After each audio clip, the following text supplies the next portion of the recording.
Hello students, welcome back to Shreya's classroom. In my videos, you will get line by line explanation of all the poems and stories from classes 9 to 12. So today we'll start a new story from the book Beehive from class 9, Packing. Okay, and it's a very famous story by Jerome Klapka Jerome. Okay, so before moving on to the text, let's learn about the author first. So Jerome Klapka Jerome was an English writer and humorist. Okay, and he was famous for his comic travelogue, Three Men in a Boat. And this story, Packing, is also an extract from this travelogue, Three Men in a Boat. Okay. So the story is about packing. Okay, there are three friends, the author himself, George and Harris. Okay, and they three are going on a trip. That's why they are packing their luggage. So the entire story is about it, how they are packing their stuffs and the mess they are creating while packing. Okay, so it's quite a humorous story. You will find lots of funny elements inside the story. So let's come to the story now. I said I would pack. I rather pride myself on my packing. So here the author is very proud of his ability of packing. Okay. Packing is one of those many things that I feel I know more about than any other person living. So he believes that he can pack luggage better than others. Okay. It surprises me myself sometimes how much such things there are. So sometimes the author himself is surprised by his skills or by his abilities. Okay. How many such things there are? How many such things there are means there are many more skills like these which the author possesses. Okay. I impressed the fact upon George and Harris and told them that they had better leave the whole matter entirely to me. So as I told you, George and Harris are his companions, okay, his friends. And he told them to leave the entire packing to him. Okay, he will take charge of the entire packing because he is good at it, he is an expert in it. They fell into the suggestion with a readiness that had something uncanny about it. Okay, they fell into the suggestion. Fell into means accepted. Okay, so they accepted the suggestion. They agreed to the suggestion without any argument, as if they were waiting for the suggestion. They were ready for it. Okay, and that was quite strange. Uncanny means strange or weird. Okay. George spread himself over the easy chair and Harris cocked his legs on the table. So after the author took charge of the entire packing, George started relaxing. He sat comfortably on an easy chair. Okay. And his friend Harris sat on a sofa and kept his feet on the table. Okay, and cocked his legs means when you bend your legs on the knees. Okay, this was hardly what I intended. What I had meant, of course, was that I should boss the job and that Harris and George should potter about under my directions. Okay, so the author did not want this. He wanted to take charge of entire packing, but he did not want to work. He did not want to run here and there for packing. Okay, he wanted to sit on a chair and boss upon his friends. He just wanted to give them instructions that go and collect that thing or go and bring those stuffs and pack them.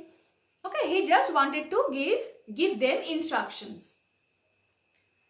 I pushing them aside every now and then with, "Oh you, Here, let me do it. There you are, simple enough. Really teaching them, as you might say. So he just wanted to teach them how to pack. Okay, this is the way you should pack. Okay. They are taking it in the way they did irritated me. There is nothing does irritate me more than seeing other people sitting about doing nothing when I am working. So here the author wanted to make them work and he wanted to sit comfortably on a chair and give them instructions. But here the completely opposite happened. He is working and his friends are relaxing. Okay, and that is irritating the author. He is getting extremely irritated by this. He cannot take this. Okay. I lived with a man once who used to make me mad that way. He would loll on the sofa and watch me doing things by the hour together. He said it did him real good to look on at me messing about. So here the author is recollecting that once he used to live with a man who was very lazy. Okay, who used to sit lazily on the sofa all the day and used to watch the author doing all the work. Okay, and he would say that he was really enjoying that. He was really enjoying that author was doing all the work or he was messing about things. Okay, so he was enjoying that. And that used to make the author mad with anger. Okay, he used to get very angry with that person because of his lazy nature. Now I am not like that. But the author is saying that I am not like that person. I am not lazy like that person. I can't sit still and see other man slaving and working. I want to get up and superintend and walk around with my hands in my pockets and tell him what to do. It is my energetic nature. I can't help it. So it is the author saying that I am not lazy like that person. I can't sit idle and seeing that others are working like slaves. Okay, I always want to help them. Okay, and how he wants to help them? He wants to just superintend the entire thing. He just wants to check whether the work is done properly or not. Okay, this is the way he wants to help them. He doesn't want to work like physically for them. Okay, he doesn't want to put any labor. Just want to check whether everything is done properly or not. Or he just want to instruct them that do it this way, do it that way, do this, do that. Okay, he will walk around putting his hands in his pockets and give them instructions that do it this way, do it that way. Okay, pack it, this is the way you should pack. Okay, it is my energetic nature. So the author is saying that I know I am very energetic by nature. I always want to help others. So you all have seen the way he wants to help others. Okay, I can't help it. Okay, I have nothing to do about it. Okay. However, I did not say anything but started the packing. So let's come back to the present scenario where George and Harris have left the entire packing to the author. Okay, and the author has nothing to say, so he started his job. He started packing. It seemed a longer job than I had thought it was going to be. But I got the bag finished at last and I sat on it and strapped it. So it took lots of time, which the author did not expect. Okay. But finally he was done. He was done with packing. Okay. He closed the bag. He sat on the bag and then he closed it. Okay. Aren't you going to put the boots in? Said Harris. So when he was done with everything, he closed the bag. Then Harris told him that you haven't packed the boots. And I looked around and found I had forgotten them. So then the author discovered that he really had forgotten to pack the boots. Okay.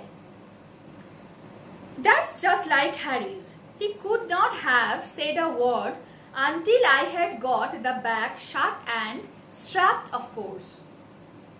So this is the nature of Harry's. Okay, he should have reminded him before, no. But when the author is done with everything, he has closed the bag, then Harry's is reminding him that he has forgotten to pack the boots. And George laughed. One of those irritating, senseless laughs of his. They do make me so wild. And then George was laughing. Okay, and that was quite irritating. That was irritating the author. And he was getting wild with anger. They were making him angry. Okay. I opened the bag and packed the boots in. And then just as I was going to close it, a horrible idea occurred to me. Had I packed my toothbrush? I don't know how it is, but I never do know whether I have packed my toothbrush. Okay, so then he opened the bag and packed the boots. Okay, and when he was gonna close the bag again, he could not remember whether he has packed his toothbrush or not. Okay. My toothbrush is a thing that haunts me when I am traveling and makes my life a misery. Okay, so his toothbrush, I mean the idea whether he has packed his toothbrush or not, this used to haunt him all the time whenever he is traveling. Okay, and it has made his life miserable. I dream that I haven't packed it and wake up in a cold perspiration and get out of bed and hunt for it. Okay, so the night before he used to get a dream about it. He used to dream that he has forgotten his toothbrush. Okay, and then he used to wake up in cold perspiration. He used to sweat badly and then look for the toothbrush. Okay. And in the morning, I pack it before I have used it. And in the morning, what he used to do? He used to pack his toothbrush before he himself used it. Okay. And have to unpack again to get it. And it is always the last thing I turn out of the bag. And then I repack and forget it. Okay, so he used to pack in the morning, he used to pack his toothbrush before using it. Okay, then what he used to do, he used to unpack it again. He used to unpack the bag. I mean, he used to unpack to find the toothbrush. Okay, and then after using the toothbrush, he forgot to repack it. Okay, and have to rush upstairs for it at the last moment and carry it to the railway station wrapped up in my pocket handkerchief. Okay, so at the last moment when he remembers that he has forgotten his toothbrush, he used to run upstairs to collect his toothbrush. Okay, and then it was not possible for him to unpack, to open the bag again. So then he used to wrap the toothbrush in handkerchief. Okay. So this is the story, how he packs his toothbrush. Okay, so I shall stop here today. In the next video, we'll continue the story. So if you enjoy my video, please like, comment, share and subscribe to my channel. And if you want to give me any feedback, whether it is positive or negative, please don't hesitate to write your valuable comments.